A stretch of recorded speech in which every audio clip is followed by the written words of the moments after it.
تحذير: الفيديو ده عنيف جدا وانا الصراحه مش قادر احدد لك عمر معين عشان تشوفه، فلو انت خواف او صغير يستحسن جدا انك ما تتفرجش عليه، لان القصه دي من غير اي هزار مرعبه بشكل مش طبيعي. طب المفروض تكون بدايه الفيديو مشرقه، اللي هو ازيكم عاملين ايه، اخباركم، اشتركوا في القناه، ما تشتركوش في القناه، وكل الكلام ده. بس المره دي الموضوع مختلف، لان قصه النهارده مش زي اي قصه هنتكلم عنها ابدا، لان احداثها بعيده كل البعد عن التفاؤل والنهايات السعيده. القصه دي بتتكلم عن سفاح كان موجود في لندن في اواخر القرن ال19، وقدر بعبقريه جديده انه يخلص عدد كبير من النساء بدون ما حد يمسكه او يعرف هويته، وما زالت هويته لغز محير لحد يومنا ده. احنا بنتكلم هنا عن جاك السفاح. فبس كده عشان نظبط المزاج، جيب لك كوبايه شاي، قهوه، لبن، اي حاجه تشربها وانت بتسمع القصه دي، لان القصه دي مليانه احداث وتفاصيل. ومن غير ما اطول عليك، يلا بينا نبدا.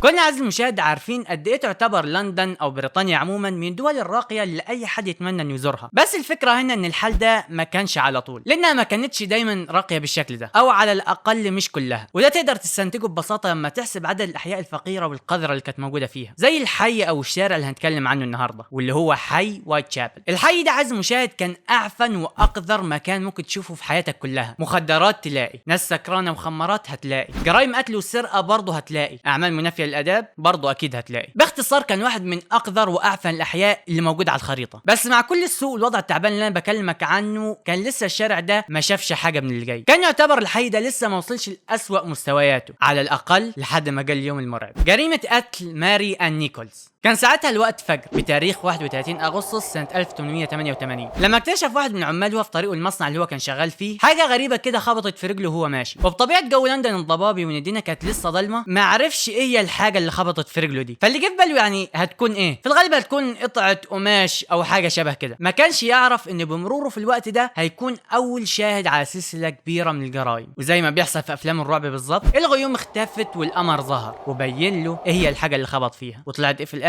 طلعت جثه واحده ست. ده ممكن ساعتها يكون منظر مألوف ان في الشارع ده يشوفوا مثلا حد ميت، حد مغمى عليه على الارض. بس الجثه دي عزيزي المشاهد، وده احسن لفظ قدرت اطلع بيه، كانت متشرحه. رقبتها كان شبه او مش شبه، يعني هي كانت اصلا شبه رقبه، يعني خلاص ما بقتش رقبه من كثره الجروح اللي كانت فيها. والمرعب اكتر من كده واللي يبين لك قد ايه المنظر كان بشع، ان الشرطه بعد ما اكتشفت الجثه بحوالي ربع ساعه الجثه كانت لسه بتنزف. وبعد تشريح الجثه كمان اتضح الموضوع ما كانش بس زي ما كان ظاهر، لا خالص، الموضوع ما كانش بس مجرد جروح في الرقبه، الموضوع وصل ان كمان كان في جروح عميقه جدا في بطن الضحيه، فانت ما تعرفش ماتت من ايه ولا ايه. طبعا الشرطه حققت في الموضوع الى حد ما، وبطبيعه الحال الموضوع ما كانش ليه اهميه او اولويه كبيره بالنسبه ليهم، لانه زي ما قلنا كان في حي تعبان زي وايت شابل. بس مجرد انه تم التحقيق مع كذا شخص، ولما ما لقوش اي حاجه قفلوا ملف القضيه بدون ما يلاقوا المجرم آني تشابمان. طبعا دي ما كانتش نهايه الفيلم، ده كان لسه بس مجرد تسخين، لانه بعدها ب8 ايام على طول في 8 سبتمبر من نفس السنه تم اكتشاف جثه ثانيه بنفس الاصابات وبنفس طريقه اكتشاف الجريمه الاولى. اللي حصل ان واحد من السكان وهو ماشي في الشارع لقى في طريقه جثه بشريه متبهدله، يعني مش باين لها اي ملامح. وطبعا بلغ الشرطه عن الموضوع ده، والشرطه استلمت الموضوع من هناك وبداوا في فحص الجثه. وهنا كان اول تلميح قدرت الشرطه انها تمسكه. في مرحله التشريح بتاع الجثه، الطبيب الجنائي قال لك الشخص المجرم ده مستحيل يكون مجرد شخص عادي، الشخص ده لازم على الاقل يكون عنده معرفه مبدئيه بعلم التشريح. ليه؟ لانهم اكتشفوا ان رحم الضحيه مفقود من الجثه، والفكره انه كان منتزع بدقه رهيبه. فكانت الفكره ان المجرم ده اما دكتور او عنده معرفه بعلم التشريح. وبعد التحقيق وسؤال الناس اكتشفوا ان اسم الضحيه آني تشابمان. والحاجه اللي اكتشفتها الشرطه او وجه الشبه اللي قدروا يلاقوه بين الضحيه الاولى والضحيه الثانيه، كانت ان هما الاثنين بيمتهنوا مهنه مش كويسه، مهنه منافيه للاداب. طبعا دي ابعد حاجه قدروا انهم يستنتجوها، وتم اغلاق ملف القضيه، او خلينا نقول ملف الجريمه على كده، على الاقل عند الشرطه، لان بعد الجريمه الثانيه الاخبار انتشرت في كل حته، ومفيش ولا جريده واحده في لندن ما اتكلمتش عن الموضوع ده. الموضوع ده بقى عمل ازمه للشرطه، وما كانش زي ما انت ممكن تستنتج اللي هو خوف من الناس ومطالبه بالقبض على المجرم، يعني ده اكيد كان موجود وبيحصل في اي مكان يكون فيه قتل متسلسل. بس المشكله اللي واجهتهم كانت ليها علاقه بالرسائل. الشرطه استلمت مئات الرسائل من الناس، والرسائل دي بتكون حاجه من اتنين: يا اما انهم بيعرضوا مساعدتهم بانهم ممكن يفيدوهم بطريقه يقبضوا بيها على المجرم، او انهم عندهم معلومات ممكن يفيدوهم بيها. وبالنسبه للنوع الثاني فدي بتكون رسائل من المجرم نفسه. طبعا اغلبها بيكون كلام فاضي ملوش اي لازمه، بس مش كلهم، زي مثلا رساله: عزيز المدير، في يوم 27 سبتمبر، يعني بعد حوالي 20 يوم من وقوع الجريمة الثانية. استلمت وكالة الأنباء المركزية رسالة بتوقيع جاك السفاح أو جاك القاطع. الرسالة كانت مكتوبة بالحبر الأحمر ومكتوبة بتاريخ 25 سبتمبر بعنوان: عزيزي المدير، أظل أسمع أن الشرطة قد قبضت علي، ولكن هذا غير صحيح. أضحك عندما يتصنعون الذكاء ويدعون أنهم على الطريق الصحيح لاعتقالي. أنا أمزق النساء ولا أمنحهن وقتا للاستغاثة. أنا أحب عملي وسوف أبدأ مجددا، وقريبا جدا سوف تسمع عن بعض ألعابي الجديدة والمضحكة. لقد احتفظت ببعض الأشياء الحمراء الجميلة في زجاجة لكي أستخدمها في كتابة هذا الخطاب، لكنها الآن أصبحت سميكة مثل الغراء ولا تصلح الكتابة. عموما لا بأس، الحبر الأحمر سوف يفي بالغرض حاليا. وأيضا احتفظ بهذه الرسالة، فسوف أقوم بعمل أكثر قريبا. سكيني جميل وحاد وسوف أمارس عملي في أقرب فرصة. حظا سعيدا وتقبلوا فائق الاحترام، جاك السفاح. الفكرة هنا الناس كتير يتوقع الموضوع الرسالة ده مجرد كلام فاضي، وإنه لعبة من حل من الصحفيين عشان يولع الموضوع أكتر. بس سواء كانت كده أو كده، فاسم جاك السفاح هو اللي لزق في القضية دي. إليزابيث سترايد وكاثرين إيدوس. بس الحاجة اللي لازم اقولها هنا انه حتى لو قلنا ان الرسالة دي متفبركة، فتزامن الاحداث مع الرسالة دي حاجة مش منطقية ابدا، لانه بعد اقل من 5 ايام في ليلة 29 سبتمبر تم ابلاغ الشرطة عن جثة واحدة ست برضه مرمية في الشارع. بس اللي كان غريب بالنسبة ليهم ان الجثة ما كانش فيها اي جروح تذكر، يعني دوبك بس جرح في الرقبة كان هو سبب الوفاة. وكان الاستنتاج المنطقي ساعتها هو ان جاك هو بيقتل الضحية حس ان في حد بيقرب من المكان، فعشان ما يتقبضش عليه او ما يكونش في اي شهود هرب قبل ما يتمسك. ولكن الليلة ما اتقفلتش على كده، لانه بعد اكتشاف الجثة الاولى على طول تم اكتشاف جثة تانية مرمية تقريبا في نفس المنطقه، بس دي بقى كانت في الوضع العادي بتاع الضحايا بتوع جاك. الجثه تقريبا كانت رقبتها مفصوله عن جسمها، والمره دي جاك ما اكتفاش بس برحم الضحيه، بل كمان خد معاه كليتها الشمال. وتم التعرف بعدين على هويه الجثتين. الاولى كانت لواحده اسمها اليزابيث سترايد، والثانيه كانت لواحده اسمها كاثرين ايدوس. وجه الشبه برضه كان بينهم هو نفس الوجه الشبه بين الضحايا كلهم، واللي هي نوعيه الشغل اللي كانوا بيشتغلوه. وتم اغلاق القضيه على كده لعدم توفر ادله كافيه، واتسمت القضيه دي بجريمه القتل المزدوج. والحاجه اللي حصلت بعد الجريمه دي ان الشرطه بدات تستلم رسائل اكتر واكتر، بس في رسالتين من بين كل الرسائل اللي اترسلوا كانت الناس شاكه ان فعلا جاك ممكن يكون هو اللي كتبهم. واحده اترسلت معاها ضفيره المفروض انها تكون ضفيره الضحيه الثالثه، والثانيه اترسلت معاها نص كليه بشريه المفروض انها تكون كليه الضحيه الرابعه. فالموضوع كان مرعب بشكل مش طبيعي. ماري جين كيلي.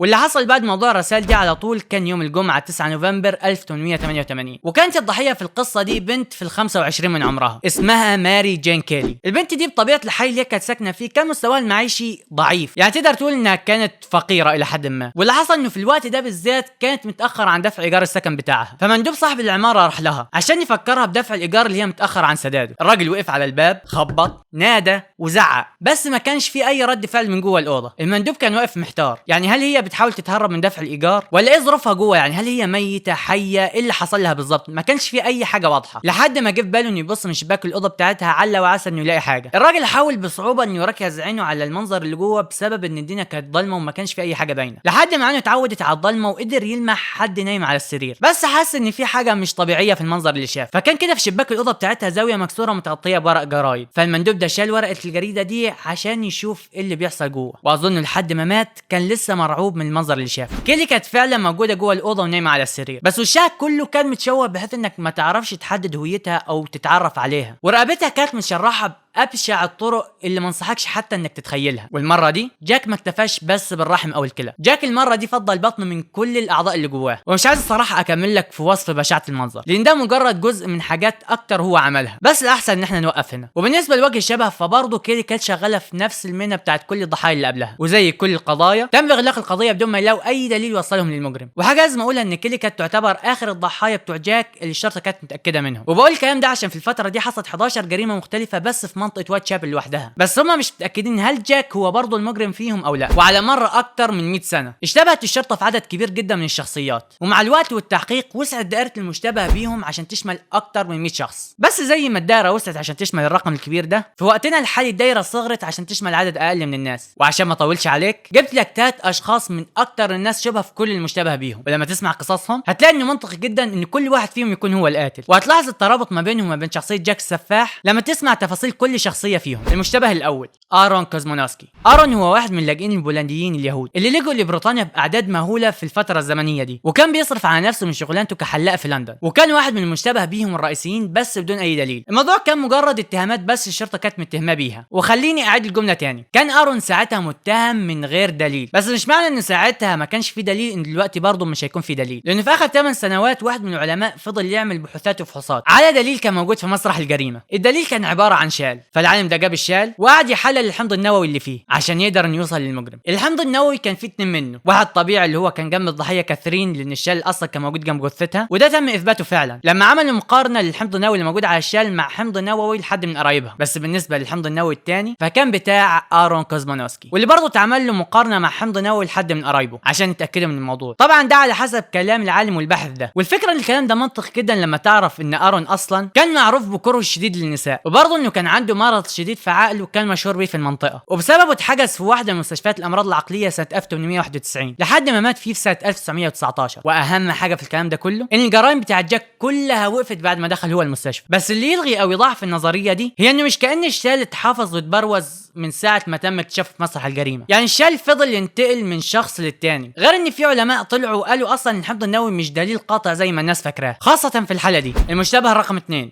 جورج تشابمان، وده كان جراح، وعايزك تركز في كلمه جراح عشان افكرك بيها بعد شويه. فجورج ده كان جراح بولندي هاجر للندن سنه 1887 واشتغل فيها برضه كحلاق زي وضع ارون بالظبط. القصه بقى بتبدا تختلف لما اتجوز هو لوسي بادوسكي وفتح له محل حلاقه خاص بيه، ولما كسب شويه فلوس حلوين راح طاير على امريكا سنه 1891. بس تقريبا الدنيا ما ظبطتش معاه هناك، ورجعت مراته لندن بعدها بحوالي سنه. والغريب في الموضوع واللي يخلي قصه الراجل ده تبدا تبقى مخيفه هو ان مراته دي اختفت بطريقه غامضه بعد رجوعها من السفر، والسبب ما بعدها رجع جورج لندن ومعاه مراته الثانيه، وبطريقه اغرب من الاولى تختفي مراته الثانيه في سنه 1894 واتجوز ماري اللي هي مراته الثالثه واللي برضه ماتت بشكل غريب ومشبوه سنه 1897، وبعدها اتجوز مرتين كمان وكل واحده تموت بشكل غريب ومفاجئ. وهنا الموضوع ما بقاش طبيعي، او بيني وبينك هو اصلا ما كانش طبيعي من الاول، وبسبب سجله الحافل بان كل اللي اتجوزهم ماتوا اصرت عيله مراته الاخيره بانهم يفحصوا جثه بنتهم قبل ما يدفنوها عشان بس يطمنوا نفسهم، والنتيجه كانت انها ماتت بالسم. وعشان يتاكدوا اكتر وما يظلموش الراجل راحوا وفحصوا جثث زوجاته اللي قبلها، وكانت النتيجه ان كلهم ماتوا بالسم، وان الباشا كان هو اللي سممهم، وطبعا تم اعدامه بالتهمه دي. ليه بقى اشتبهنا بيه في القضيه دي؟ لان الجرائم بدات مع وصوله لندن ووقفت على طول بعد سفره لامريكا، ده غير خبرته في التشريح بحكم دراسته الجراحه في بولندا. ولو تفتكر كلام الدكتور الجنائي لما قال جاك السفاح اكيد عنده معرفه بعلم التشريح، لان اللي عمل في الضحايا ما يعملوش شخص عادي. ومعنا في المركز الثالث والاخير السير والتر ريتشارد سيكير، والشخص ده بالنسبه لي عزيزي المشاهد هو اكتر شخص انا مشتبه بيه، ولو كان فعلا حد من الثلاثه فاكيد هيكون هو ده. ريتشارد ده هو رسام بريطاني مشهور، ولسبب ما هنعرفه بعد شويه اتهموا الباحثين بانه حاجه من ثلاثه ما لهمش رابع، اما انه هو اللي ورا كل الجرائم اللي حاصله، او انه كان شريك فيها، او على الاقل كان يعرف جاك السفاح معرفه شخصيه. وسبب الاستنتاجات دي كان برضه بسبب تطابق الحمض النووي بتاع ريتشارد مع واحده من رسائل جاك السفاح للشرطه، ده غير انهم اكتشفوا نفس العلامات اللي على رسائل جاك للشرطه على رسائل ريتشارد الشخصيه. طبعا ده بغض النظر عن موضوع ان الرسائل دي اصلا احنا مش متاكدين هل هي من جاك فعلا او لا، بس اللي بيرجح النظريه دي اكتر ان ريتشارد اصلا كان عنده عداوه شديده مع النساء، وده ما حدش يعرف له سبب، بس هم متاكدين من الموضوع ده. وبرضه تفكر لو هو اللي كان بيرسل الرسائل دي، طب من فين جاب الكليه البشريه؟ يعني الحل الوحيد اما انه يكون جاك السفاح نفسه او انه يكون مجرم تاني غير جاك. فالموضوع الحقيقه محير جدا، يعني هل اصلا جاك واحد من الثلاثه دول، ولا هل هو واحد من 100 المشتبه بيهم التانيين، ولا هل اصلا الشرطه ما قدرتش تحط المجرم الحقيقي في قائمه المشتبه بيهم، ولا في الاخر ممكن ده كله يطلع مقلب واصلا جاك يطلع في الاخر واحده ست؟ اسئله كتير ما فيش اي اجابه واضحه ليها، على الاقل مش لحد دلوقتي. فالسؤال دلوقتي ليك انت عزيزي المشاهد، مين هو اكتر شخص انت مشتبه بيه؟ يا ريت تقول لي تحت في التعليقات، ويا ريت برضه تشارك الفيديو مع اصحابك، مين عارف ممكن حد فيهم هو اللي يحل اللغز اللي العالم كله ما قدرش يحله. وزي ما نقول دايما لو عجبك الفيديو ما تنساش تعمل له لايك، ولو مش مشترك في القناه يا ريت تشترك وتفعل جرس التنبيهات عشان اول لما انزل فيديو جديد يوصلك اشعار بيه. وبس، يا رب تكونوا استمتعتوا بفيديو النهارده. كان معكم انس عبد الفتاح، اشوفكم في الفيديو الجاي، السلام عليكم.